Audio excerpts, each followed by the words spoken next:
When my son handed me a beautiful bottle of whiskey for my birthday, I was confused. He knows I can't drink alcohol, has known for 23 years.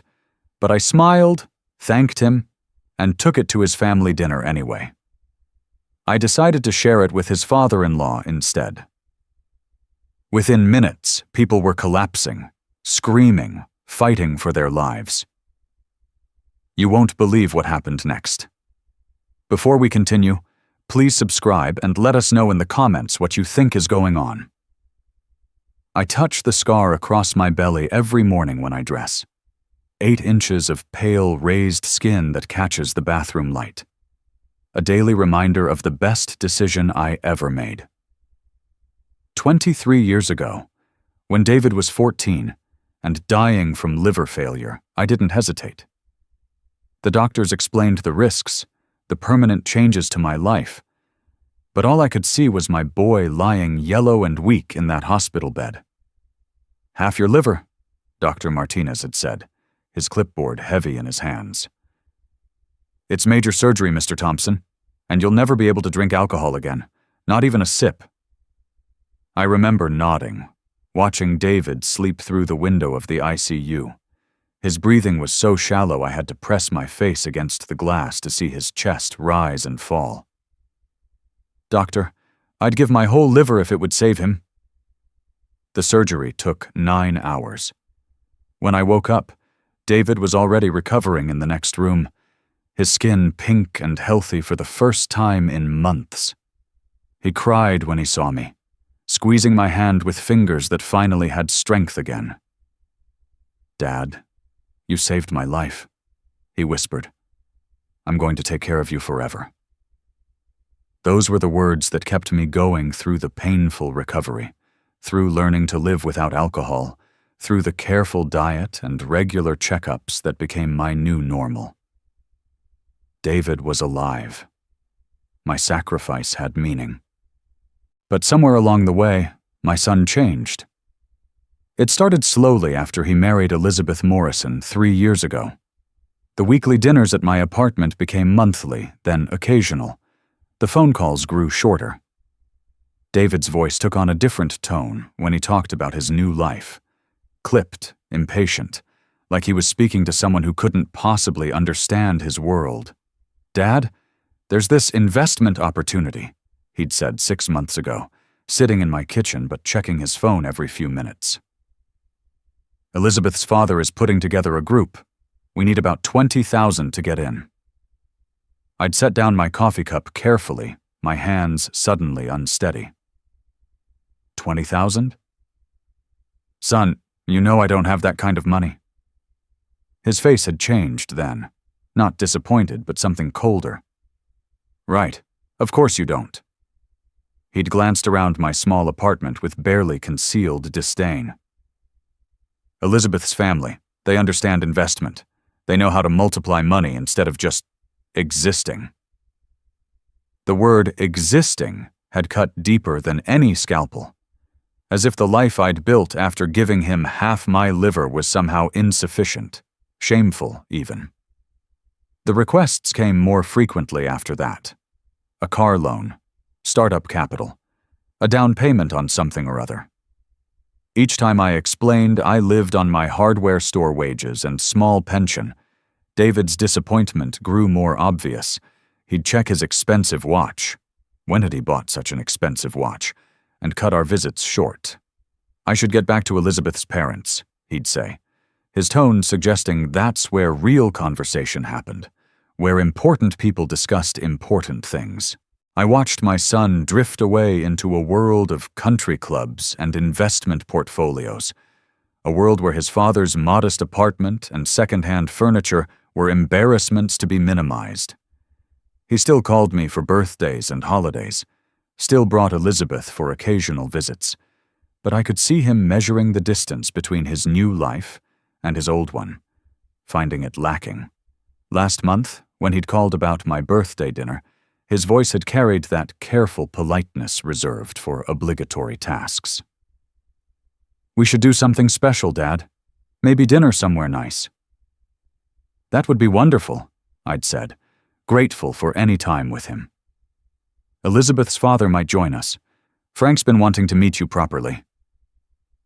There was something in his tone I couldn't identify. "He's heard so much about you, about the surgery and everything." I'd felt a flutter of hope. Maybe this was a chance to bridge the gap between us, to show David's new family that I wasn't just a poor old man, but someone with value, someone worthy of respect. Now, as I prepare for tonight's dinner, I wonder if I'll ever understand how the boy who once promised to take care of me forever became a man who seems ashamed of where he came from. The scar across my belly aches sometimes, especially when it rains, but it's never felt as heavy as it does today. In a few hours, I'll see David again.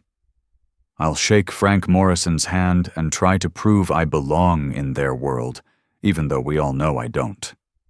What I don't know is that tonight, everything will change. Yesterday evening, David arrived at my apartment carrying a package that seemed to glow under my kitchen light. The wrapping was exquisite. Thick, burgundy paper with gold ribbon that must have cost more than I spend on groceries in a week. He set it on my table with the careful reverence usually reserved for precious artifacts. "Happy birthday, Dad."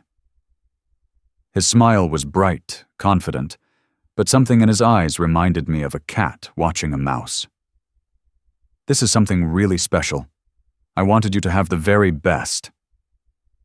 I unwrapped it slowly, my fingers trembling slightly with anticipation. Inside was a mahogany box with brass hinges that caught the overhead light like tiny mirrors. When I lifted the lid, my breath caught. The bottle nestled in deep red velvet was unlike anything I'd ever seen. Amber liquid that seemed to hold captured sunlight, an elegant label that spoke of decades and craftsmanship. "David, this is beautiful." I lifted the bottle carefully, feeling its substantial weight. "But you know I can't drink anymore. The surgery, the doctor's warnings." "Oh, come on, Dad." He waved his hand dismissively, that same gesture I'd seen him use when Elizabeth's family discussed topics they considered beneath them. "One sip every now and then won't hurt. Don't be so paranoid about it." I stared at him. This man I'd given half my liver to save. "David, Dr. Martinez was very clear. No alcohol ever. You were there for those appointments. You heard every warning. That was 20 years ago." His voice carried that note of impatience I'd grown to recognize, the tone he used when explaining obvious things to slow people. "Medicine has advanced, Dad. You're being overly cautious, like you always are." The words stung more than I wanted to admit. Overly cautious, as if the dietary restrictions that had kept me healthy since the transplant were some kind of neurosis rather than medical necessity. As if the sacrifice I'd made for him was now just an inconvenience he wished I'd get over. "The restrictions aren't optional, son. They're what keep me alive." I set the bottle back in its velvet nest, my hands suddenly unsteady. "I thought you understood that. I understand that you've been using that surgery as an excuse to avoid living for 2 decades. His smile never wavered, but his eyes had gone cold. "This whiskey is worth more than most people make in a month. It would be a shame to waste it because of ancient medical advice." Ancient medical advice. The words echoed in my head as I stared at my son. When had he started talking about the surgery that saved his life, as if it were an embarrassing family secret? When had my health become something to dismiss rather than protect? "Look, just keep the bottle," he continued, checking his expensive watch. "Share it with friends, save it for a special occasion, but don't let some old doctor's paranoia rob you of enjoying quality." He leaned down to kiss my cheek, his cologne expensive and unfamiliar. "Trust me, Dad. One bottle of good whiskey isn't going to undo 20 years of careful living." After he left, I sat with the whiskey box for hours, running my fingers over the smooth glass and trying to understand. The bottle was magnificent, clearly expensive, but completely useless to me. Why would David spend so much money on something I couldn't use? Was it thoughtlessness? Or something else entirely? Tonight, the Morrison family was hosting my birthday celebration at their estate. It wasn't just dinner. It was a proper party with about 20 guests, family friends, and business associates. Frank had insisted on making it special, and I felt both honored and nervous about being the center of attention in such an elegant gathering. The main room buzzed with sophisticated conversation. Crystal glasses caught the chandelier light as people mingled around antique furniture. David moved easily through the crowd, chatting with Elizabeth's cousins and Frank's business partners near the large windows. I found myself gravitating toward the older guests: Frank, his brother William, Elizabeth's Aunt Margaret, and a few other couples whose faces I recognized from the wedding. "I brought something special tonight," I said, lifting the brown paper bag I'd kept beside my chair. "A contribution to the celebration." "This is extraordinary," Frank breathed, reaching for the bottle with reverent hands. "Do you know what this is worth? This is a collector's piece, Thompson. Your son has impeccable judgment." Several other guests gathered around us: William, Margaret, a distinguished couple whose names I was still learning. They formed a loose circle around the coffee table where I'd placed the whiskey box, their faces bright with interest. Across the room, I could see David engaged in animated conversation with the younger crowd, gesturing enthusiastically as he discussed something with Elizabeth and her cousins. Frank was already producing crystal tumblers from a nearby cabinet. "We have to share this. This is history in a bottle, everyone. 25 years of Scottish craftsmanship." He broke the wax seal with ceremonial precision, the cork emerging with a satisfying pop that drew appreciative murmurs from our small group. The amber liquid caught the room's warm lighting as Frank poured measures into several tumblers. The aroma was intoxicating, rich, complex, promising pleasures I could smell but not taste.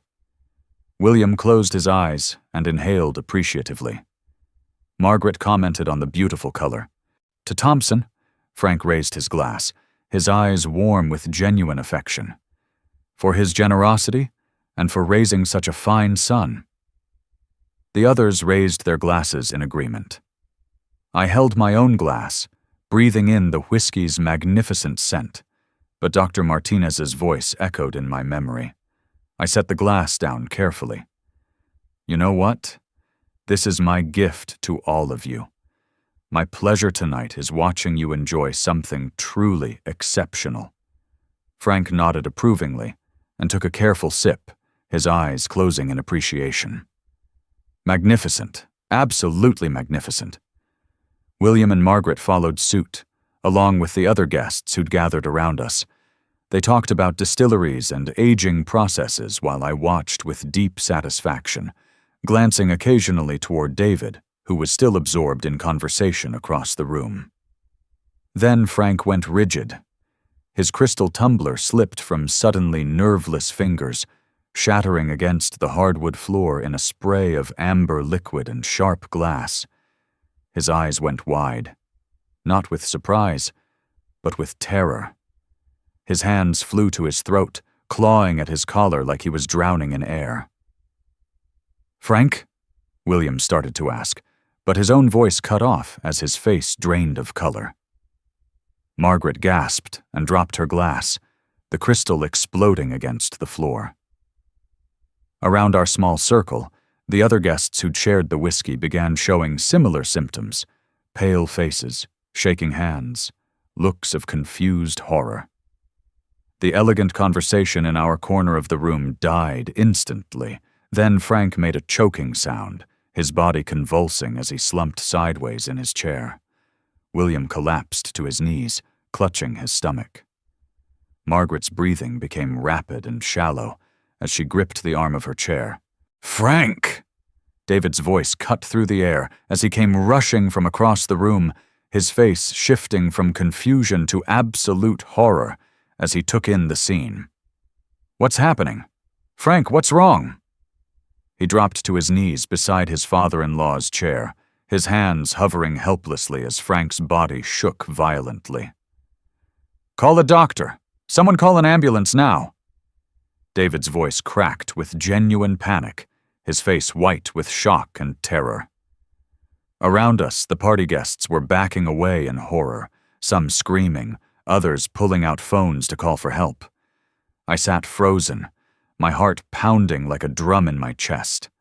My body trembled, but I couldn't move, couldn't think, couldn't understand how a birthday celebration had become this nightmare. Minutes ago, Frank and the others had been toasting my generosity. Now they lay writhing in agony, and I was the one who'd served them whatever was destroying their bodies. Sirens wailed in the distance, growing louder by the second. The Morrisons' elegant living room had become a battlefield. Elizabeth appeared from somewhere, her face white with terror as she knelt beside her Aunt Margaret. Other guests scattered toward the exits, their evening clothes rustling as they fled the chaos.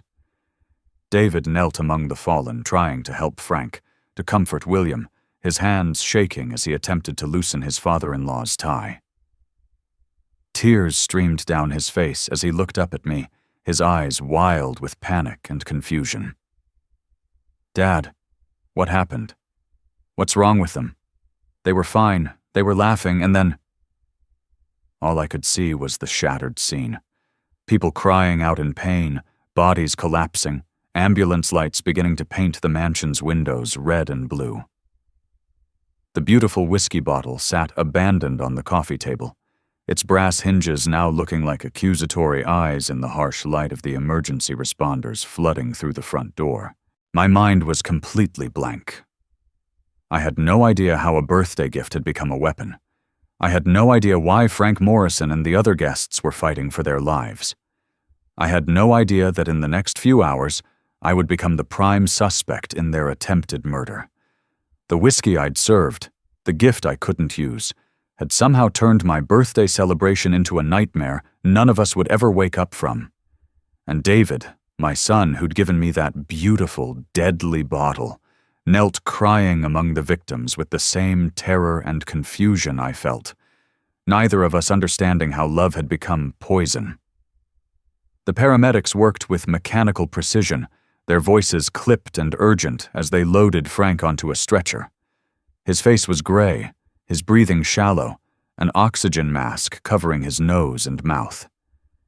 I watched them wheel him toward the ambulance, its red lights painting the Morrison mansion's white columns in streaks of blood-colored light. "Sir, I need you to step back." A police officer appeared at my elbow, his hand firm but not unkind. "We're securing the scene." Scene? The word hit me like a slap.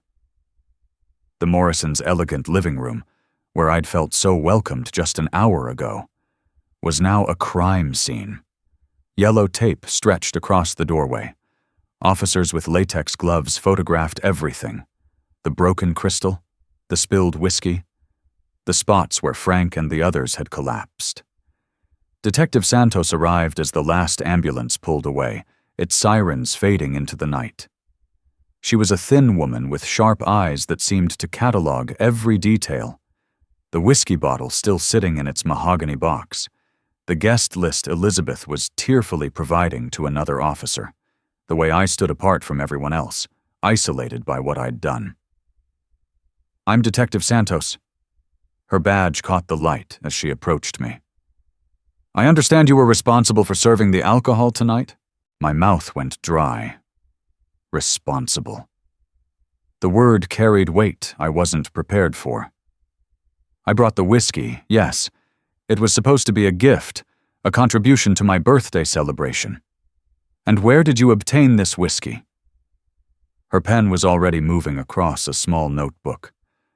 I looked around desperately for David, but he'd gone to the hospital with Elizabeth and Frank.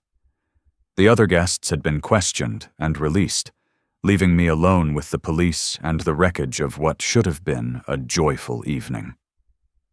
"My son gave it to me, yesterday, for my birthday." The words felt thick in my mouth. David brought it to my apartment in a beautiful wooden box, said it was something special, something rare. Detective Santos wrote quickly. And you decided to bring it here tonight? I can't drink alcohol. Medical reasons. A liver transplant years ago. I thought Frank and the other guests would appreciate it more than I could. My voice sounded strange to my own ears, like someone else was speaking. I wanted to contribute something valuable to the evening. She looked up from her notebook, her eyes sharp and calculating. So you served poisoned whiskey to your son's father-in-law and several other guests. Poisoned? The word escaped me as a whisper. You mean it was deliberately? Preliminary tests show the presence of a toxic substance not naturally found in whiskey. Her voice was calm, professional, but I heard the accusation beneath it. Someone added something to that bottle, Mr. Thompson. Something designed to cause serious harm. I felt the ground shifting beneath my feet. Poisoned. Someone had deliberately contaminated the beautiful gift David had given me, turned it into a weapon. But who? And why? I didn't know, I stammered, my hands shaking as I tried to process what she was telling me. I didn't know. My son gave it to me as a birthday gift, I thought. I thought it was just ordinary whiskey. Detective Santos was studying my face with those sharp eyes, looking for something. Guilt, maybe. Deception. Signs that I was lying about my involvement in what had happened to Frank and the others. Mr. Thompson, I need you to understand the seriousness of this situation. 7 people are in the hospital right now because they consumed alcohol you served them. 2 of them are in critical condition. She closed her notebook with a snap. Until we determine how and when that bottle was tampered with, you remain a person of interest in this investigation. Person of interest. The phrase echoed in my head as I watched the crime scene technicians work around us. They handled the whiskey bottle with tweezers, sealing it in a clear evidence bag like it was radioactive. The mahogany box with its brass hinges, the beautiful presentation that had made me feel so proud, now looked sinister under the harsh lights they'd set up. Detective Santos? Elizabeth's voice was hoarse from crying. She'd returned from the hospital, her expensive dress wrinkled and stained, her face pale with exhaustion and grief. How could this happen? How could someone poison a bottle of whiskey? The detective turned to her with a gentler expression than she'd shown me. We are investigating all possibilities, Mrs. Morrison. Professional poisoners can tamper with sealed bottles in ways that aren't immediately visible. But who would do such a thing? Elizabeth's eyes found mine across the room, and I saw something in them that made my stomach clench. Not just grief, suspicion. Who had access to that bottle? All eyes turned to me. The remaining officers, the crime scene technicians, Elizabeth herself. Everyone staring at the man who'd served poison to innocent people. I felt heat rise in my cheeks, felt the weight of their judgment settling on my shoulders like a lead blanket. Mrs. Morrison, Detective Santos said carefully, we'll need to establish a complete timeline. When the bottle was purchased, who handled it? When it might have been tampered with? Her gaze shifted back to me. Mr. Thompson, did anyone else have access to the whiskey between the time your son gave it to you and tonight? I shook my head, my throat too tight for words. The bottle had sat in my bedroom closet all day, untouched except when I'd wrapped it in brown paper to bring tonight. But saying that only made me look more guilty. If no one else had access to it, then I must have been the one who poisoned it. What about your son? Elizabeth asked, her voice sharp with something between grief and anger. David gave him the bottle. Maybe someone tampered with it before that? Detective Santos made another note. We'll be investigating Mr. David Thompson's acquisition of the bottle as well. Where he purchased it, from whom, when it might have been contaminated.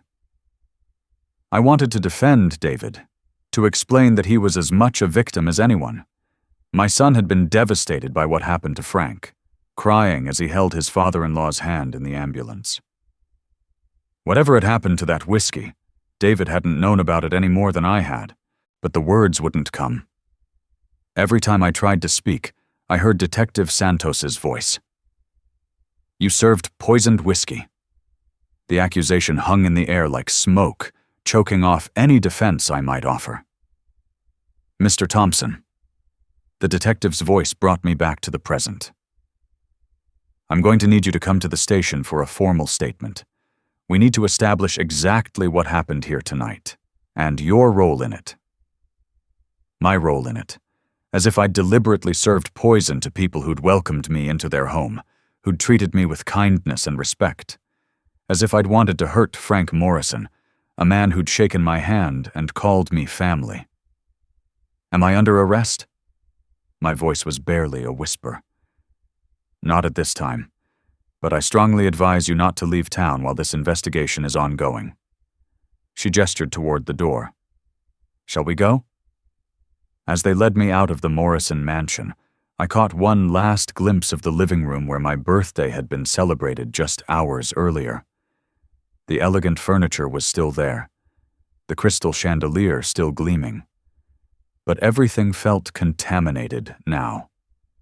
The yellow tape stretched across the doorway like a scar, marking the end of something that could never be repaired.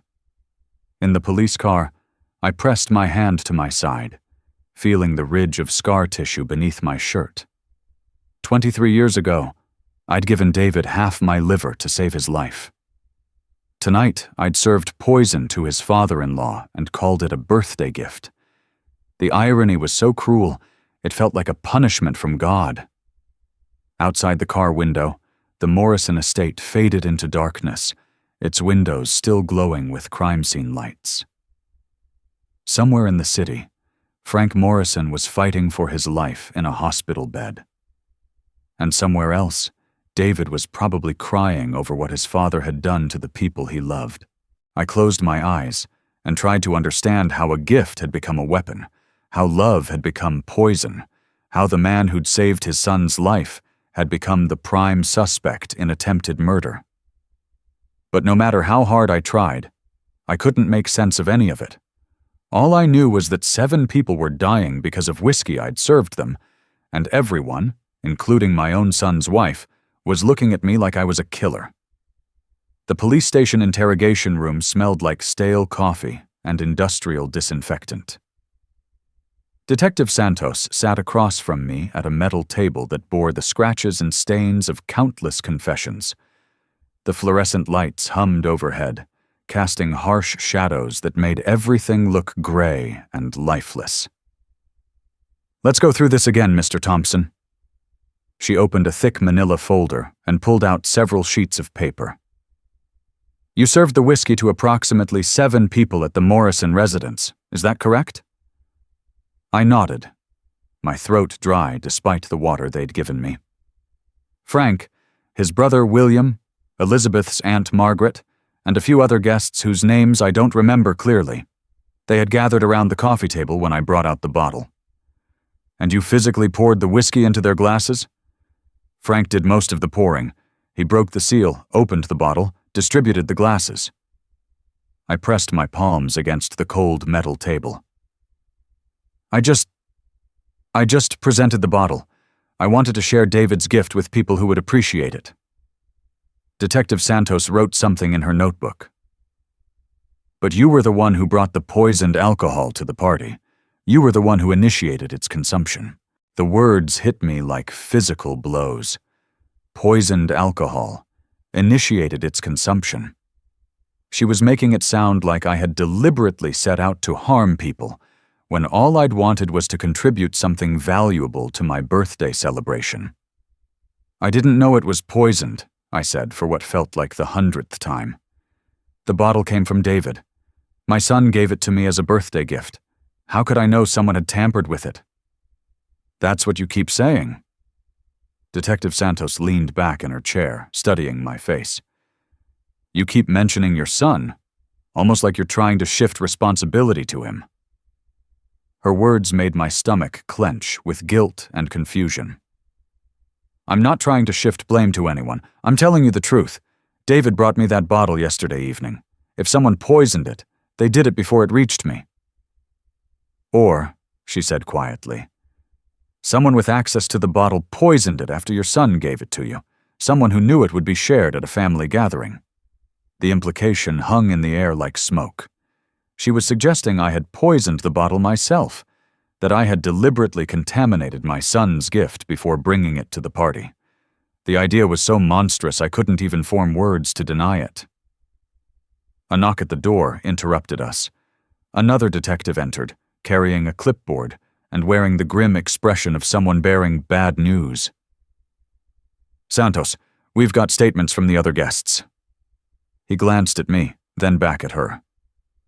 "They all confirmed the same thing. Mr. Thompson here was the one who brought out the whiskey, encouraged everyone to try it. Several witnesses say he was insistent about sharing it." Insistent. I replayed the evening in my mind, remembering how proud I'd felt presenting the beautiful bottle, how eager I'd been for Frank and the others to appreciate David's thoughtful gift. Had I seemed pushy? Overly enthusiastic about getting people to drink? "What about the son?" Detective Santos asked. "David Thompson. What's his story?" The second detective flipped through his notes. "Emotional, devastated. Keeps saying he just wanted to give his father the best birthday gift possible. Claims he had no idea anything was wrong with the bottle." He looked up at me with suspicious eyes. "Says he's shocked his father would serve it to other people without testing it first." Without testing it first. The phrase sent ice through my veins, as if I should have known the bottle might be dangerous, as if any reasonable person would have suspected their son's birthday gift of being poisoned. "Did he say where he purchased the bottle?" Detective Santos asked. "High-end liquor dealer downtown. Paid cash, no receipt.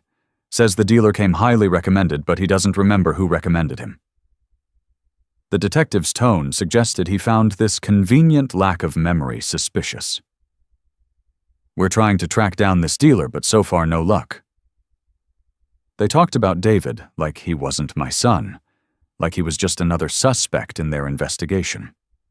But I could hear the difference in their voices when they discussed him versus when they questioned me. David was the grieving son-in-law, devastated by his father's actions. I was the prime suspect who'd served poison to innocent people. "Bring him in," Detective Santos said. "I want to question them together, see how their stories match up." 20 minutes later, David entered the interrogation room, and my heart broke at the sight of him. His face was pale and drawn, his eyes red-rimmed with exhaustion and grief. His expensive suit was wrinkled, his hair disheveled like he'd been running his hands through it. When he saw me sitting at the metal table, his expression crumpled with what looked like genuine anguish. "Dad," he whispered, sinking into the chair beside me. "How could this happen? How could my gift have hurt Frank and the others?" Detective Santos watched us both carefully. "Mr. David Thompson, thank you for coming in. I know this is difficult, but we need to establish exactly how that bottle of whiskey ended up poisoned." David's hands shook as he reached for the water glass they offered him. "I keep going over it in my mind. The dealer seemed legitimate, professional. The bottle was sealed when I bought it, sealed when I gave it to Dad." His voice cracked with emotion. "I only wanted to buy the best for my father, something special for his birthday. How could this happen?" I felt a surge of protective love watching my son struggle with guilt that should have been mine. "David, this isn't your fault. Someone poisoned that bottle after you bought it. You couldn't have known." "But I should have been more careful," David interrupted, his voice rising with distress. "I should have researched the dealer better, asked more questions. Instead, I wanted to impress you, Dad. I wanted to give you something valuable, something that would show how much I care about you." Detective Santos made notes as she listened to us. "Mr. David Thompson, Walk me through the purchase again. Where exactly did you buy this bottle? A warehouse district downtown. The dealer's name was Martinez, Carlos Martinez. He specialized in rare and vintage bottles, had quite a collection stored in this industrial space. David's brow furrowed with concentration. Frank had mentioned wanting to find a 25-year-old Macallan, so when this dealer said he had one, Frank Morrison recommended this dealer? Detective Santos leaned forward with interest. Not exactly recommended. More like he'd expressed interest in finding that particular whiskey. When I heard about Martinez, I thought it would be perfect. David looked at me with eyes full of regret. I should have bought from an established retailer. Should have gotten a receipt, verified the provenance. Instead, I let my enthusiasm cloud my judgment. The detective was writing rapidly now. And you paid cash for this bottle? $1,500. More than I expected to spend, but Martinez said it was rare, hard to find. David's voice dropped to barely above a whisper. I maxed out my credit card just to afford it. I wanted Dad to have something truly special. I watched my son blame himself for what had happened, watched him torture himself with guilt over a gift that had been poisoned by someone else. But even as my heart ached for him, I noticed something that made me uncomfortable. The way he kept emphasizing how much the bottle had cost, how hard he'd worked to afford it. The way he painted himself as a devoted son who'd made sacrifices to honor his father. Mr. Thompson, Detective Santos turned back to me. Your son claims he spent $1,500 on this bottle. That's quite an expensive gift from someone who, according to our preliminary background check, works in marketing and lives in a modest apartment. David shifted in his chair beside me. Elizabeth helped with the cost. Her family, they understand the importance of quality gifts. They encouraged me to buy something truly special for Dad's birthday. So Elizabeth Morrison, the victim's daughter, helped finance the bottle that poisoned her father? Detective Santos's voice was sharp with skepticism. It wasn't supposed to poison anyone. David's voice broke with what sounded like genuine anguish. I bought it to honor my father, to show him how much I appreciate everything he's done for me. The liver transplant, all the sacrifices he's made. He turned to me with tears in his eyes. Dad, you have to believe me. I would never hurt Frank, never hurt you. I just wanted to give you something wonderful. But even as I looked into my son's tear-filled eyes, even as every instinct told me to comfort and protect him, a small voice in the back of my mind whispered a question I didn't want to acknowledge. If David had really spent $1,500 on a birthday gift for his poor father, if he'd really maxed out his credit card to buy me something special, then why had he been so dismissive when he gave it to me? Why had he acted like my medical restrictions were paranoia, like the surgery that saved his life was ancient history I should just get over? And why, when Detective Santos asked her questions, did his answers sound so perfectly crafted, so precisely designed to make him look like the devoted son, and me look like the careless father who'd endangered innocent people? I pushed the thoughts away. David was my son, the boy I'd saved with half my liver. Whatever doubts were creeping into my mind, they were born of stress and fear, not truth. But as the interrogation continued, as Detective Santos pressed us both for details about the bottle and its journey from dealer to gift to weapon, I couldn't shake the feeling that I was watching a performance designed to save one of us and sacrifice the other. And I was beginning to suspect which one of us was meant to be sacrificed. The first news van arrived at 7 in the morning. I watched from my kitchen window as a woman in a red jacket stepped out, followed by a cameraman shouldering his equipment like a weapon. By 8 o'clock, 3 more vans had joined the first, their satellite dishes reaching toward the sky like metallic flowers seeking poisonous sunlight. I let the coffee grow cold in my hands as I stood behind my thin curtains, watching reporters set up their shots with my apartment building as the backdrop. One of them gestured toward my second-floor window while speaking into her microphone, her mouth moving in words I couldn't hear but could easily imagine. My phone had been ringing since dawn. Unknown numbers, one after another, until I finally unplugged the cord from the wall. But the silence felt worse than the ringing, like being buried alive, cut off from a world that was talking about me but no longer to me. The knock came at 9:15. Soft, hesitant, familiar. When I opened the door, Mrs. Peterson from down the hall stood there with her small dog tucked under her arm. She'd lived in the building for 12 years, always nodded politely when we passed in the lobby, occasionally asked me to check her mail when she traveled. "Robert?" Her voice was different than usual, careful, like she was speaking to someone who might be dangerous. "I saw the news this morning.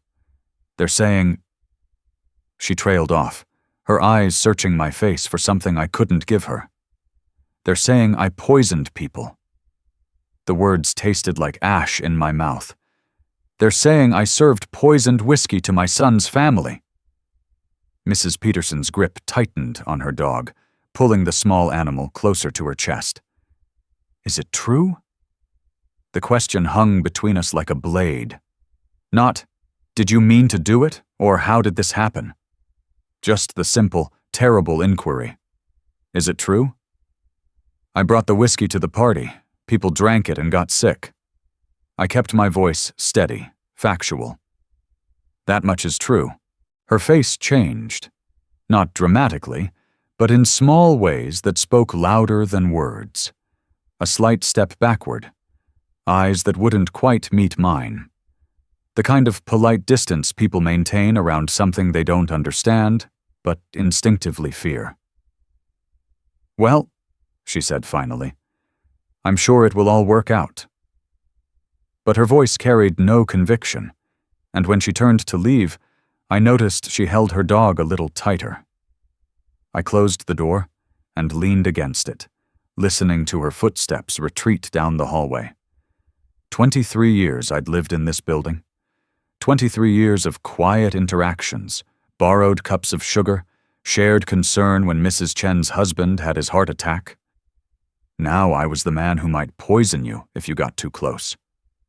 The local news came on at noon. I stood in my living room watching myself become a story, watching my life reduced to 30 seconds of speculation and innuendo. The anchor, a young woman with perfect teeth and carefully styled hair, spoke with the practiced gravity reserved for tragedies and scandals. Police are investigating what they're calling the death whiskey incident at a prominent family's estate. Robert Thompson, seen here in this photo from his son's wedding, allegedly served contaminated alcohol to 7 guests, putting them in critical condition. The photo they'd chosen made me look older, more haggard than I remembered feeling that day. David stood beside me in his wedding tuxedo, both of us smiling at the camera, but somehow the image suggested something sinister, an old man with suspicious intentions lurking at the edges of happiness. Sources close to the investigation say Thompson may have harbored resentments against his wealthy in-laws. The Morrison family, well known in local business circles, had recently included Thompson in several family gatherings, possibly creating feelings of inadequacy that led to last night's tragic events. Resentments, feelings of inadequacy. They were rewriting my life, transforming my gratitude for being included in David's new world into something dark and vengeful. The woman on the screen had never met me, never seen me cry with pride at David's wedding, never witnessed the joy I felt when Frank Morrison shook my hand and called me family. But her version of events sounded more compelling than the truth. The phone call started again after I plugged it back in, hoping David might try to reach me. But the voices on the other end weren't my son's. Reporters, mostly, asking for my side of the story, my thoughts on the investigation, my feelings about being labeled a poisoner. I hung up on each one, but their questions lingered in the air like smoke. "Mr. Thompson, how do you respond to allegations that you deliberately targeted your son's wealthy in-laws?" Sir, neighbors describe you as a quiet man who kept to himself. Were you planning this attack for a long time? Can you comment on reports that you've struggled financially while your son married into money? Each question was a small wound, precise and poisonous. They weren't seeking truth. They were building a narrative, creating a monster out of mundane details. My second-hand furniture became evidence of bitter poverty. My quiet nature suggested secretive planning. My pride in David's success transformed into jealous rage. By 3 o'clock, I couldn't stand the confinement anymore. I needed groceries, needed to feel like a normal person doing normal things. But when I stepped outside, the cameras swung toward me like hungry animals sensing prey. "Mr. Thompson! Mr. Thompson!" Their voices overlapped, creating a cacophony of accusation and intrusion. "Do you have any comment on the charges you're facing?" I wasn't facing any charges yet, but the question implied I soon would be. I kept my head down, walking toward the corner grocery store I'd shopped at for 15 years, but the reporters followed like a parade of judgment. Inside the store, conversation stopped when I entered. Mrs. Kim behind the counter looked up from her magazine, her usual smile replaced by careful neutrality. The teenage stockboy glanced at me, then quickly looked away. 2 women in the produce section whispered to each other, their eyes tracking my movement through the aisles. I picked up bread, milk, the basic necessities that would let me hide in my apartment for a few more days. But at the checkout counter, Mrs. Kim's hands shook slightly as she rang up my items. She'd always been friendly before, asking about my work at the hardware store, complimenting me on being such a good customer. "That'll be $12.57, she said without meeting my eyes. I handed her a 20, watching her count the change twice before giving it back. Her fingers barely touched mine during the exchange, and I realized she was afraid of me. This woman who'd known me for years, who'd seen me buy birthday cards for David and get well flowers for sick neighbors, was now frightened of the man who might slip poison into anything he touched. Walking home through the gauntlet of reporters, I felt something breaking inside my chest. Not just my reputation or my privacy, but something more fundamental. The person I'd been, Robert Thompson, devoted father, liver donor, quiet man who worked hard and loved deeply, was disappearing beneath the weight of other people's suspicions. The death whiskey was what they called it now, as if the bottle itself had been born deadly rather than transformed into something monstrous by human hands.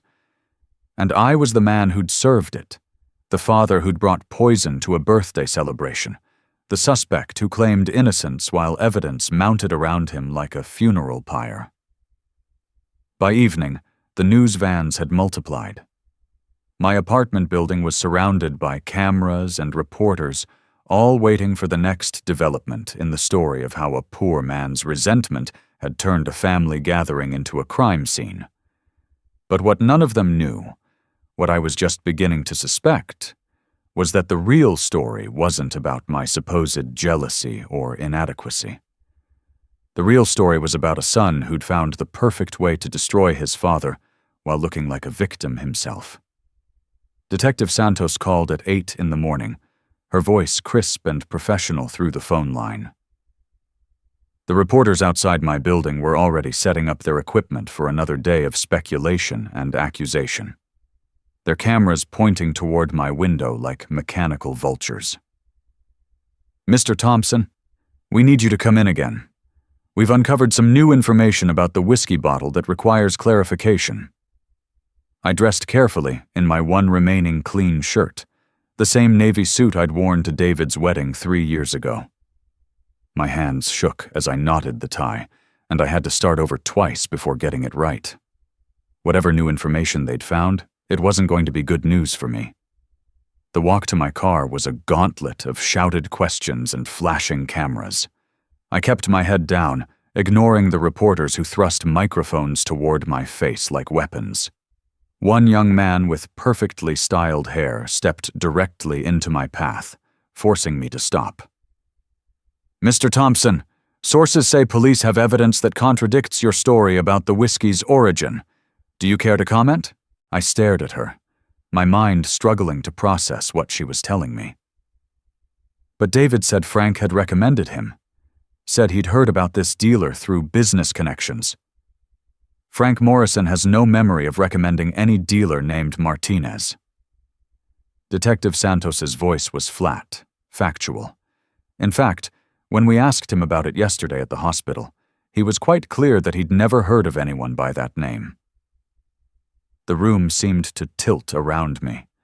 Frank had no memory of recommending Martinez. David had lied about that, but why? What was the point of creating a fictional recommendation from his father-in-law? There's more, Detective Santos continued. The whiskey itself wasn't purchased through any legitimate channel. The serial numbers on the bottle don't match any recorded sales from authorized distributors. Whoever acquired this bottle did so through black market channels. Black market. The words echoed in my head as I tried to understand their implications. David hadn't simply made an expensive purchase from a questionable dealer. He'd bought stolen or illegally imported alcohol, then given it to me as a birthday gift. We also had the box analyzed for fingerprints. Detective Santos spread another set of photographs across the table. Your prints are all over the exterior, which makes sense since you handled it, but the interior of the box, where the bottle was nestled, shows only one set of prints. I waited for her to continue, though I already dreaded what she was going to say. Your son's fingerprints, only your son's. She tapped one of the photos with her pen. Which suggests he was the last person to handle the bottle before it was placed in the box and given to you. My throat felt tight, making it hard to speak. What does that mean, exactly? It means your son had exclusive access to the bottle at some point. If someone poisoned the whiskey, they either did it before your son acquired it, or... She let the sentence hang unfinished. Or David had poisoned it himself. The implication sat between us like a loaded gun neither of us wanted to touch. Detective, my son was devastated by what happened to Frank and the others. I saw his face when they collapsed. He was genuinely shocked, genuinely terrified. My voice sounded desperate even to my own ears. He would never hurt his father-in-law. He loves Elizabeth, loves her family. Love and money don't always go hand in hand, Mr. Thompson. Detective Santos closed the folder with a sharp snap. We've been looking into your son's finances. Did you know he's been struggling with debt? Credit cards maxed out, behind on his car payments, borrowing money from Elizabeth's family to make ends meet?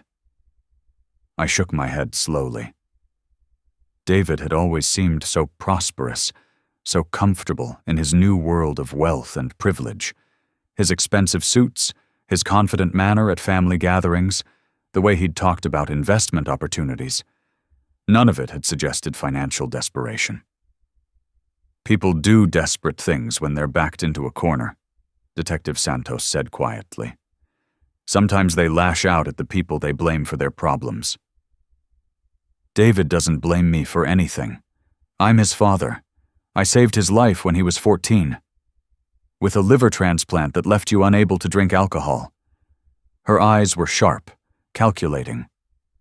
Tell me, Mr. Thompson, when your son gave you that expensive bottle of whiskey, knowing you couldn't use it, what did you think his intention was? I opened my mouth to give the same explanation I'd offered before, that David wanted me to share it with others, to have something valuable to contribute. But sitting in that gray room, looking at photographs of fingerprints and fake business labels, the explanation felt hollow. Why would David spend money he didn't have on something I couldn't use? Why lie about where he'd bought it? Why create a fictional recommendation from Frank Morrison? The memory hit me like a physical blow. David's voice when he'd given me the gift. One sip every now and then won't hurt. Don't be so paranoid about it. The dismissive way he'd talked about my medical restrictions, as if they were neurotic fears rather than life-saving necessities. He'd wanted me to drink it. Despite knowing about the surgery, Despite 23 years of being careful about my health, David had encouraged me to try the whiskey, had seemed almost insistent that I not let ancient medical advice stop me from enjoying his gift. "Mr. Thompson?" Detective Santos's voice brought me back to the present. "Is there something you'd like to tell me?" I stared at the photographs spread across the table. The mysterious label, the fingerprint analysis, the evidence that my son had lied about almost every detail of the bottle's acquisition. A terrible possibility was forming in my mind, one so monstrous I couldn't speak it aloud. "I need to think," I whispered. "I need time to process what you've told me." Detective Santos nodded grimly. "Take all the time you need. But Mr. Thompson, I want you to consider something. If your son bought that bottle through illegal channels, if he lied about where he got it and who recommended the dealer, if he encouraged you to drink something he knew could harm you, what does that tell you about his intentions?" I left the police station in a daze, barely noticing the reporters who shouted questions as I walked to my car. The drive home passed in a blur of traffic lights and half-formed thoughts, my mind circling around the evidence Detective Santos had shown me like a moth around a flame. Back in my apartment, I sat at the kitchen table where David had presented his beautiful, deadly gift just 3 days ago. The space felt haunted now, contaminated by possibilities I didn't want to acknowledge. But the facts were stubborn things. The fake dealer, the mysterious label, the fingerprints that proved David had been the last person to handle the bottle, his insistence that I try the whiskey despite knowing about my medical restrictions. I pressed my hand to my side, feeling the ridge of scar tissue where they'd taken half my liver to save his life.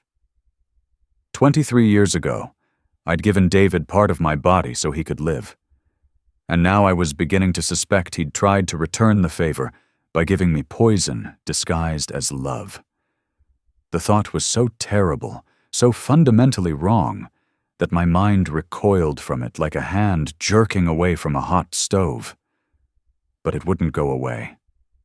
And deep in my heart, in the place where a father's love lived alongside a father's fear, I was starting to believe it might be true. I couldn't sleep that night. Every time I closed my eyes, I saw David's face when he'd given me the whiskey. That confident smile, the way his eyes had lingered on the bottle as if watching for my reaction. The memory played over and over in my mind like a broken record, each repetition revealing details I hadn't noticed before. At 3 a.m, I gave up on sleep and made coffee with shaking hands. The apartment felt different now, contaminated by suspicion. The kitchen table where David had placed the mahogany box seemed to mock me with its innocence. I'd eaten countless meals at that table, shared birthday cakes and Christmas dinners, helped David with homework when he was young. Now it felt like the scene of a crime. Could it be he meant to harm me? The thought crept into my consciousness like poison seeping through a crack. I tried to push it away, but it clung to the edges of my mind with stubborn persistence. The fake dealer, the black market whiskey, David's encouragement for me to drink despite my medical restrictions. Each piece of evidence Detective Santos had shown me formed a picture I didn't want to see. I walked to the bathroom and stared at myself in the mirror. The man looking back was older than I remembered, his face lined with stress and confusion. I lifted my shirt and ran my fingers along the surgical scar that bisected my abdomen, 8 inches of pale, raised skin that told the story of love and sacrifice. "No," I whispered to my reflection. "He's my flesh and blood. I even gave him part of my body once." The words felt like a prayer, a desperate attempt to hold on to the father-son bond that had defined my life for the past 23 years. David was the boy who'd held my hand after surgery, who'd promised to take care of me forever, who'd cried with gratitude when he realized I'd saved his life. That boy couldn't have grown into a man who would try to kill his own father. But the evidence whispered otherwise. I returned to the kitchen and sat at the table, my hands wrapped around the coffee mug for warmth. The apartment was silent except for the hum of the refrigerator and the distant sound of traffic. Outside, the first hints of dawn were beginning to lighten the sky, but inside my mind, everything remained dark. The phone rang at 6:30, startling me out of my tortured thoughts. I expected another reporter, another request for a statement about the death whiskey incident. Instead, David's voice came through the line, hoarse with exhaustion and grief. "Dad, how are you holding up?" The sound of his voice sent a complex mix of emotions through my chest. Love, fear, suspicion, hope. "I'm managing, son. How's Frank? Any improvement?" "He's stable, but still critical. The doctors say the next 48 hours will be crucial." David's voice cracked with what sounded like genuine anguish. "Dad, I can't stop thinking about this. I keep going over every detail of buying that bottle, wondering if I missed some warning sign." I listened to him torture himself with guilt, and part of me wanted to comfort him, to tell him it wasn't his fault. But another part of me, a part that was growing stronger with each passing hour, wondered if his anguish was real or performed. "David, the police told me they can't find the dealer you mentioned. Martinez doesn't seem to exist." Silence stretched across the phone line, lasting long enough for me to count my heartbeats. When David finally spoke, his voice was different. Careful, measured. That's impossible. I bought the bottle from him just 2 days ago. Maybe he operates under a different name, or maybe the police haven't looked in the right places." He paused again, and I could almost hear him thinking. "Dad, you don't believe I made him up, do you? You don't think I'm lying about buying the whiskey?" The question hung between us like a test. My son was asking me to choose between trusting him and trusting the evidence, between love and logic, between the boy I'd saved and the man who might have tried to kill me. "Of course not," I heard myself say. "I know you're telling the truth." But even as the words left my mouth, they felt hollow. I was lying to my son about believing him, just as he might be lying to me about everything else. "Thank you, Dad. That means everything to me right now." His voice carried relief, but underneath it, I detected something else. Satisfaction, maybe. As if he'd passed a test he'd been worried about failing. After we hung up, I sat staring at the phone for a long time. The conversation had felt wrong somehow, like lines delivered by an actor who'd memorized his part, but couldn't quite capture the emotion behind the words. David had said the right things, expressed appropriate concern and confusion, but something about his timing had been off. The pauses had been too calculated, the responses too perfect. I thought about the David I'd raised, spontaneous, emotional, wearing his heart on his sleeve. The boy who'd sobbed openly when his goldfish died, who'd hugged me fiercely after every doctor's appointment, who'd never been able to hide his feelings about anything. When had he learned to control his voice so carefully? When had he developed the ability to modulate his responses like a politician giving a press conference? The morning passed in a blur of conflicting thoughts and emotions. I tried to focus on mundane tasks, washing dishes, folding laundry, organizing my small desk, but my mind kept returning to the central question that was tearing me apart. Could my son have tried to poison me? Every time the thought formed, I fought against it with memories of better times. David as a toddler, climbing into my lap for bedtime stories. David at 14, pale and frightened in the hospital, squeezing my hand before they wheeled him into surgery. David at his wedding, tears in his eyes as he thanked me for giving him the chance to find love. But those memories were increasingly overshadowed by recent observations. The way David had dismissed my medical restrictions when giving me the whiskey. His suggestion that I was being paranoid about avoiding alcohol. The casual cruelty of telling me I'd been using the surgery as an excuse to avoid living. Each recalled conversation took on new meaning in light of what I now knew. David hadn't just been thoughtless or insensitive. He'd been actively undermining my commitment to staying healthy.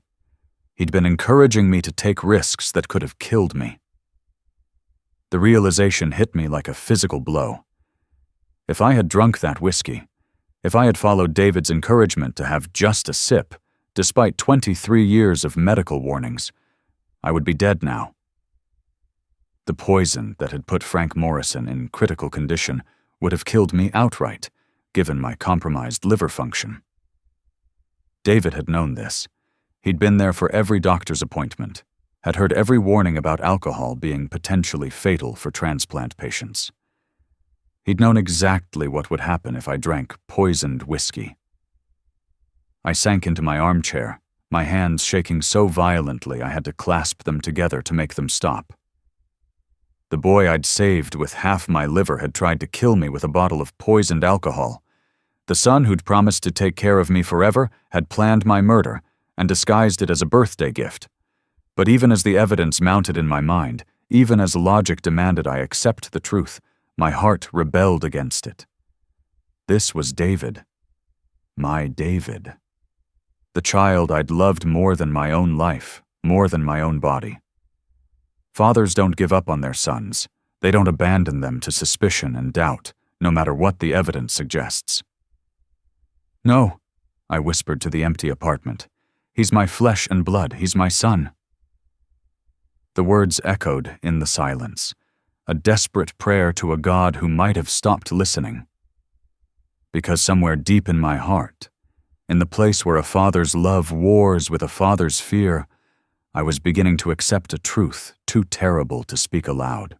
My son had tried to kill me, and if Frank Morrison and the others hadn't drunk the poison instead, he would have succeeded. The thought was so monstrous, so fundamentally wrong, that it felt like a cancer growing in my chest. But like a cancer, it was becoming impossible to ignore. David was guilty, and I was the only one who seemed unwilling to believe it. Detective Santos arrived at my apartment building with 3 other officers, their unmarked cars joining the carnival of news vans that had become a permanent fixture on my street. I watched from my window as they made their way through the crowd of reporters, ignoring the shouted questions and camera flashes that followed their progress like hungry shadows. The knock on my door came with the weight of authority. Sharp, insistent, final.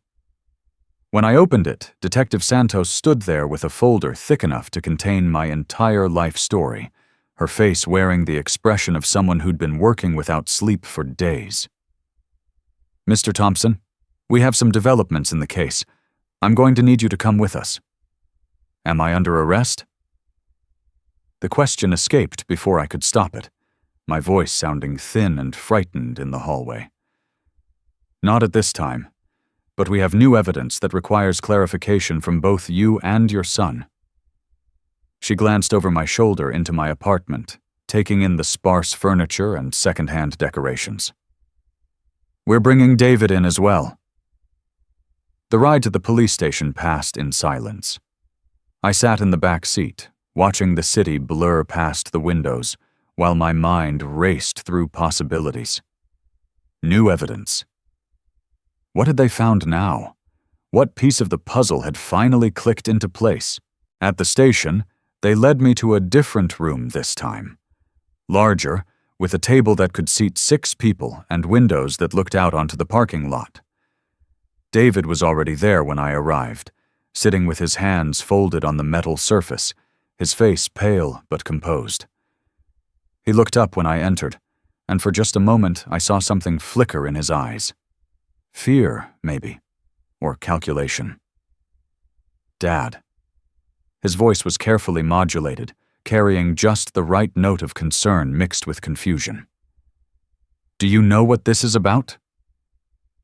I shook my head and took the seat across from him, studying his face for clues. 3 days ago, I would have seen only my beloved son, worried and innocent. Now I found myself cataloging details, the way his jaw was clenched, the slight tremor in his hands, the carefully neutral expression that seemed too perfect for the circumstances. Detective Santos entered with 2 other investigators, their combined presence filling the room with an electricity that made the air feel thick and dangerous. She spread several documents across the table, each one marked with official stamps and signatures that spoke of thorough investigation. "Gentlemen, we've received the final toxicology report on the whiskey." She opened the top folder, revealing photographs and laboratory analyses. The poison used was a handcrafted compound, not something you can buy off the shelf or find through normal channels. David leaned forward, his brow furrowing with what looked like genuine confusion. "Handcrafted? What does that mean exactly?" "It means someone with knowledge of chemistry and access to specialized materials deliberately created this poison." Detective Santos pulled out a detailed chart showing molecular structures. "This isn't the work of an amateur or someone acting on impulse. Whoever made this knew exactly what they were doing." I felt my stomach clench as the implications sank in. This wasn't a random contamination or a mistake by some black market dealer. Someone had deliberately crafted a poison designed to kill, then somehow gotten it into the bottle David had given me. "We've also been investigating the financial aspects of the case." Detective Santos opened another folder, this one containing bank statements and credit card records. "The whiskey was paid for with Elizabeth Morrison's credit card, $1,500 charged to an account that's shared between her and your son." David's face went very still. "Elizabeth helped me pay for Dad's gift. Her family understands the importance of quality presents. There's nothing suspicious about that." "Perhaps not," Detective Santos agreed. "But what is interesting is the timing of the purchase. The charge appeared on the card 3 days before the bottle was given to your father. During those 3 days, the bottle was in your possession, David. No one else had access to it." The words hung in the air like an accusation. 3 days. Enough time to take a legitimate bottle of expensive whiskey and transform it into a murder weapon. Enough time to carefully inject poison through the bottom, reseal the hole, make it look pristine and unopened. "Detective," I said quietly, my voice sounding strange in the tense silence, "are you suggesting my son poisoned the whiskey himself?" Before she could answer, David's composure cracked. His hand slammed down on the metal table with a sound like a gunshot, his face contorting with sudden fury. "Why are you investigating us?" His voice rose to nearly a shout, all pretense of calm cooperation vanishing. "It was my father who gave the whiskey to the guests. He's the one who served it to Frank and the others. He's the one who chose to bring it to the party." The words hit me like physical blows. My son, the boy I'd saved with half my liver, was throwing me under the bus to save himself. Not just deflecting suspicion, but actively directing it toward me with the kind of calculated precision that spoke of careful planning. "David," I whispered, my heart breaking with each syllable. "What are you saying?" But he wasn't looking at me anymore. His attention was focused entirely on Detective Santos, his eyes bright with desperate cunning.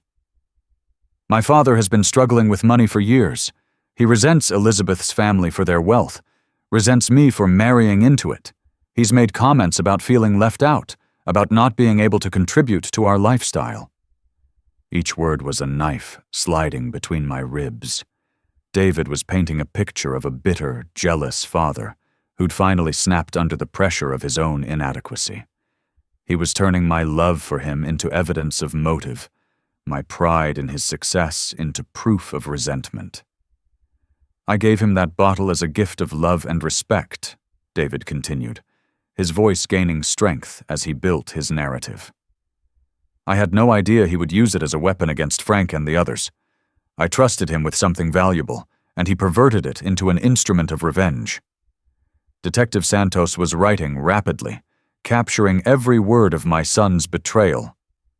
But her eyes kept flicking to me, watching my reaction to David's accusations. I could see her measuring my responses, looking for signs of guilt or innocence in my face. I wanted to defend myself, to point out the flaws in David's story, to explain that I had no motive to hurt Frank Morrison or the other guests. But the words wouldn't come. I could only sit there in stunned silence, watching my son destroy me with the same methodical precision he might use to dismantle a business competitor. "Mr. David Thompson," Detective Santos said finally, "you're claiming your father deliberately poisoned the whiskey after you gave it to him? I don't know what to think anymore." David's voice cracked with what sounded like genuine anguish, but I was beginning to recognize his performances. "All I know is that I bought a legitimate bottle of whiskey from a dealer, gave it to my father as a birthday gift, and then watched helplessly as he served it to innocent people." He turned to look at me then, and for a moment our eyes met across the table. What I saw there made my blood freeze, not grief or confusion, or even guilt, just cold calculation and the faintest hint of satisfaction. He was enjoying this. My son was enjoying the process of destroying his father. "Dad," he said softly, "if you did something to that whiskey, if you let your resentment and jealousy drive you to hurt Frank and the others, you need to tell them. You need to confess and stop letting me suffer for your actions." The room fell silent, except for the scratch of Detective Santos's pen on paper. Outside, I could hear the distant sounds of traffic and normal life continuing while my world collapsed around me. My son had just asked me to confess to attempted murder. He'd positioned himself as the innocent victim and me as the bitter, jealous perpetrator. I looked at David's face. So familiar, so beloved, now revealing depths of cruelty I'd never imagined possible. This was the boy I'd given half my liver to save. This was the child who'd promised to take care of me forever. And he was asking me to confess to his crime. My heart felt like it was tearing apart in my chest, each beat sending fresh waves of pain through my body. The scar across my belly seemed to burn with phantom fire, reminding me of what I'd sacrificed for the person now systematically destroying me. I opened my mouth to speak, to defend myself, to call out his lies. But all that emerged was a broken whisper. "David, how could you?" The question hung in the air between us, carrying 23 years of love and sacrifice and betrayal. And in my son's eyes, I saw the answer I'd been dreading. He could do this because he'd never really been my son at all. He'd been planning this from the beginning. Detective Santos left the room after David's outburst, taking the other investigators with her. The silence that followed felt like the aftermath of an explosion. Dense, oppressive, filled with the debris of destroyed trust. David sat across from me, his hands folded on the metal table, his breathing slowly returning to normal after his calculated performance. "Dad," he said quietly, his voice now stripped of the fury he'd displayed moments before. "I'm sorry you had to hear that, but they're trying to pin this on me, and we both know the truth." I stared at him, this stranger wearing my son's face. "Do we? Do we both know the truth, David?" Something flickered in his eyes, so quickly I almost missed it. "Of course we do. You brought the whiskey to the party. You served it to Frank and the others." His voice carried a note of patience, as if he were explaining something obvious to a slow child. "I know you didn't mean for anyone to get hurt, but the facts are the facts." Before I could respond, Detective Santos returned carrying a laptop computer and a manila envelope thick with documents. She set up the laptop on the table between us, its screen reflecting the harsh fluorescent lights overhead. "Ms. Gonzalez remembers your son quite clearly because he was very specific about what he wanted. A 25-year-old Macallan, aged in oak, with a particular serial number that he'd written down on a piece of paper."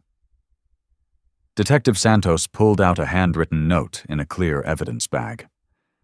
She found it unusual that someone would request such specific details for what he claimed was a birthday gift. I stared at the note, recognizing David's handwriting. The serial number was written in his careful script, along with what looked like technical specifications that meant nothing to me, but clearly had significance to whoever had requested them.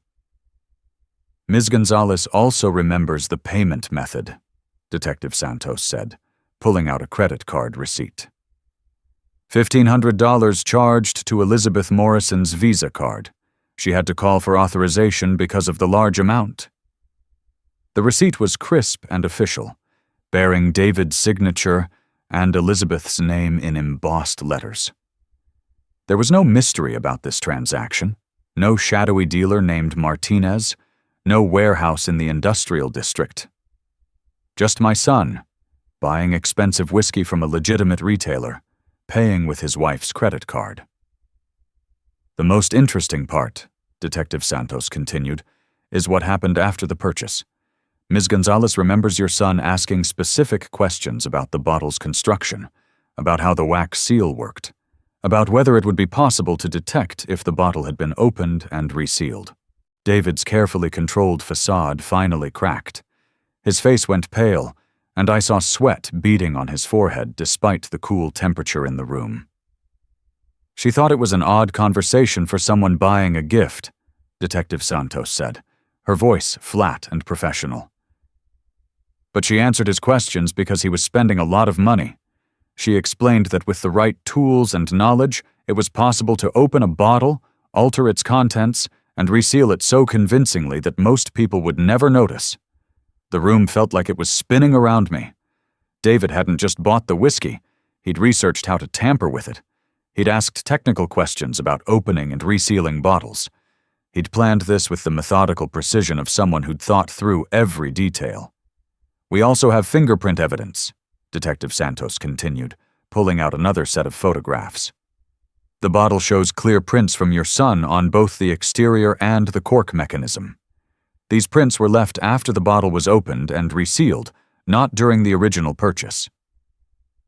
She clicked to another section of security footage, this one showing David leaving the store with a bag that clearly contained the whiskey bottle. The timestamp showed he'd been there for nearly an hour, far longer than necessary for a simple purchase. Your son spent considerable time in that store, asking questions, examining the bottle, learning exactly how to tamper with it without detection. Detective Santos closed the laptop with a sharp snap. This wasn't an impulsive decision, Mr. Thompson. This was premeditated, carefully planned, and expertly executed. I looked at David, this man I'd given half my liver to save, and saw a stranger looking back at me. All the love I'd carried for 23 years, all the pride in his success, all the joy in his happiness, it crumbled like ash in my mouth. "David," I whispered, my voice barely audible, "tell me it's not true. Tell me you didn't plan this." But he just sat there in silence, his eyes fixed on the table, his hands trembling with what might have been fear or rage or something else entirely. The boy who'd once promised to take care of me forever had become a man who'd tried to kill me with the same calculated precision he might use to plan a business presentation. And all his careful lies, all his performances of grief and confusion had finally been exposed by security cameras and credit card receipts, and the testimony of a store clerk who remembered too many details. The evidence was overwhelming, undeniable, complete. My son was guilty of attempted murder, and I was the target he'd tried to destroy. Detective Santos and the other officers left the room, taking their laptops and evidence folders with them. The door closed with a soft click that seemed to echo through the sudden silence, like the sealing of a tomb. David and I sat across from each other at the metal table.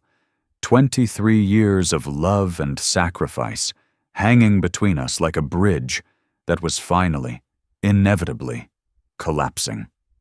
The fluorescent lights hummed overhead, casting harsh shadows that made David's face look angular and unfamiliar. His hands lay flat on the table's surface, no longer trembling, no longer showing any pretense of nervousness. The mask he'd worn for so long had finally slipped away, leaving behind someone I didn't recognize.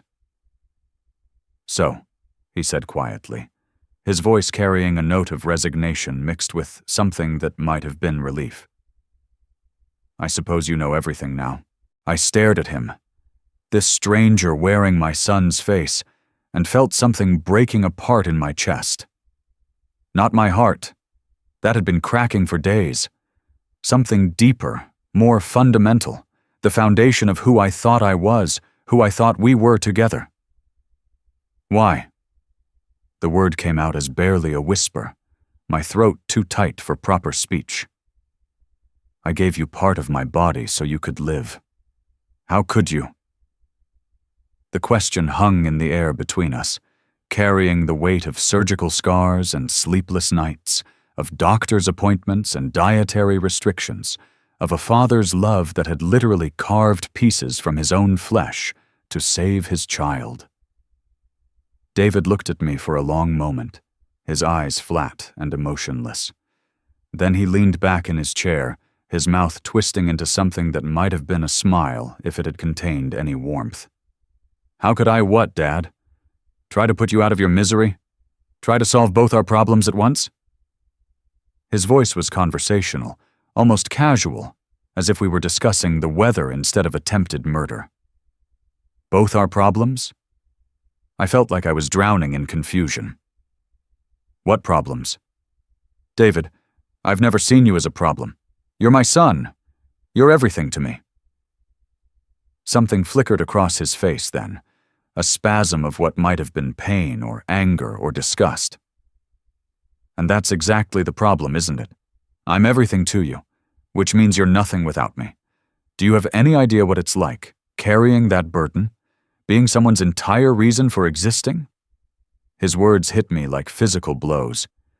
I'd never thought of my love as a burden, never imagined that my pride in him could feel oppressive.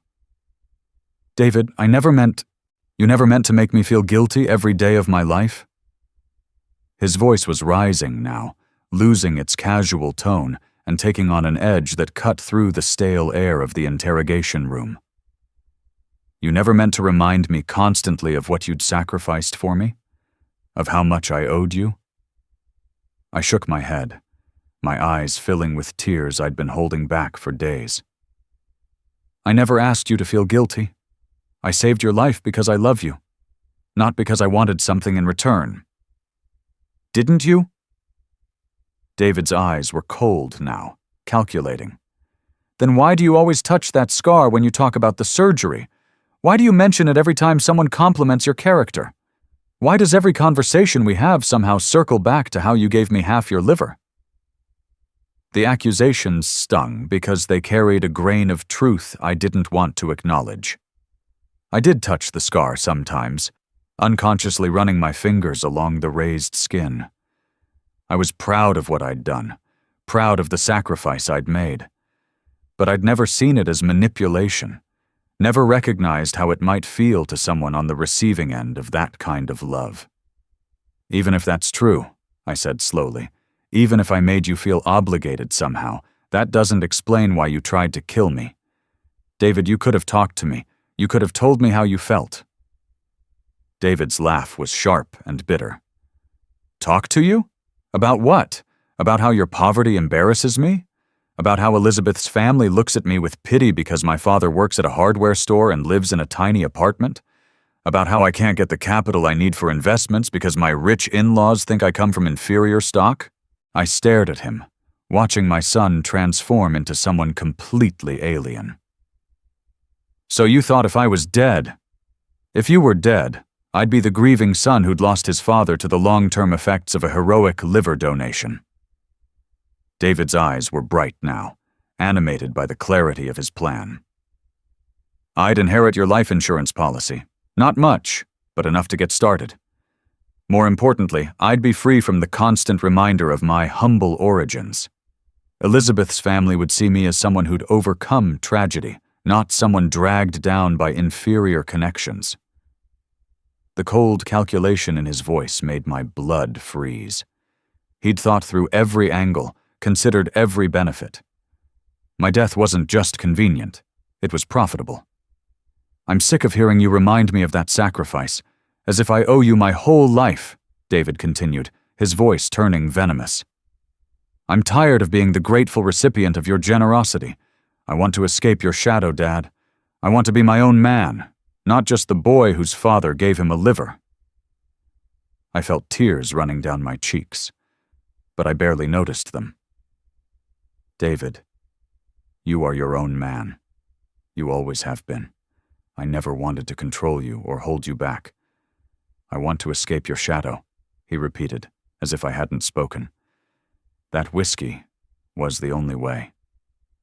The words hung between us like a death sentence. My son, the boy I'd literally given part of my body to save, had tried to murder me because I'd become an inconvenience, because my love felt like a burden, because my pride in him seemed like manipulation, because my poverty embarrassed him in front of people whose approval he craved more than his father's life. The poison would have killed me, I said quietly. Yes. No hesitation, no regret, just simple acknowledgement of his intention to commit patricide. You knew my liver couldn't handle alcohol. You knew even a small amount of poison would be fatal. Yes. And you encouraged me to drink it. You told me I was being paranoid about avoiding alcohol. Yes. David's voice was steady, emotionless. I was hoping you'd try it before bringing it to the party. A private death at home. Just you and the bottle I'd given you. It would have looked like you'd started drinking again despite medical warnings. I sat there in the harsh fluorescent light, looking at this stranger who shared my DNA, who carried part of my liver in his body, who had systematically planned my murder with the same attention to detail he might bring to a business proposal. The boy I'd saved was gone. Maybe he'd never existed at all. In his place sat a man who'd calculated the value of his father's life and found it wanting. I loved you, I whispered. David shrugged, the gesture casual and dismissive. I know you did, Dad. That was the problem. And in that moment, I finally understood that love, even the deepest, most sacrificial love a parent could offer, sometimes wasn't enough. Sometimes it was just another burden to be eliminated. The red light on the recording device had been blinking throughout our entire conversation. I stared at it now, that small electronic eye that had captured every word of my son's confession, every casual admission of premeditated murder. Detective Santos had warned us the session was being recorded. But in my anguish, I'd forgotten that David's words were being preserved for posterity. The door opened, and Detective Santos entered with 2 other officers. Their faces were grim but satisfied, the expressions of people who'd finally solved a puzzle that had been tormenting them for days. She walked to the recording device and pressed a button, silencing the soft whir that had been the soundtrack to my world falling apart. David Thompson, she said, her voice carrying the weight of official authority. You're under arrest for the attempted murder of Frank Morrison, William Morrison, Margaret Chen, and 4 other individuals whose names are listed in the formal charges. David's face went blank, as if he'd suddenly retreated to some internal space where consequences couldn't reach him. The man who'd just confessed to trying to kill his own father was now looking almost bored by the proceedings, like a businessman sitting through a tedious meeting.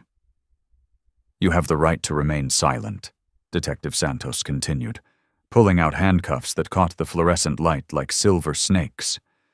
Anything you say can and will be used against you in a court of law.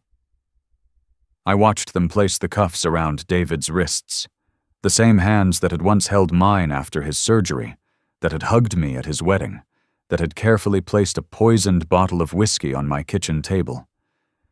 His face showed no emotion as the metal clicked into place, no fear or regret or even acknowledgement of what was happening. You have the right to an attorney, Detective Santos said. If you cannot afford an attorney, one will be provided for you. David finally looked at me then, his eyes meeting mine across the table one last time. I searched his face for some flicker of the boy I'd raised, some hint of remorse or love, or recognition of what he'd destroyed. but there was nothing there except cold calculation and what might have been mild annoyance at having been caught. Do you understand these rights as I have explained them to you? The words should have provided some comfort, some sense that justice was being served. Instead, they felt like additional weights added to a burden I was already struggling to carry. My son was dangerous. My son was a killer. My son had tried to murder his own father for money and social advancement. I walked out of the police station into the late afternoon sunlight, squinting against the brightness after hours under fluorescent lights. The reporters were waiting, their cameras and microphones creating a gauntlet of intrusion I had to navigate to reach my car. "Mr. Thompson, how do you feel about your son's arrest?" "Sir, do you blame yourself for not seeing the signs? What's your message to other parents who might be dealing with similar situations?" I kept my head down, ignoring their questions, focusing only on putting one foot in front of the other. How did I feel? What was my message?